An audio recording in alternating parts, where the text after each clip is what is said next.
You ask Tiger to solve. This deals with linear equations with one unknown. The final result is x equals 10. Let's solve it step by step. Group all constants on the right side of the equation. Add 7/2 to both sides. Combine the fractions. Combine the numerators. Reduce the zero numerator. Simplify the arithmetic.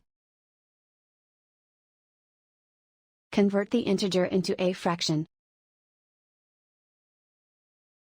Combine the fractions. Combine the numerators. Isolate the x. Multiply both sides by inverse fraction 4/3.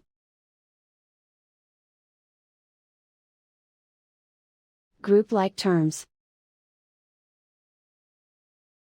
Multiply the coefficients.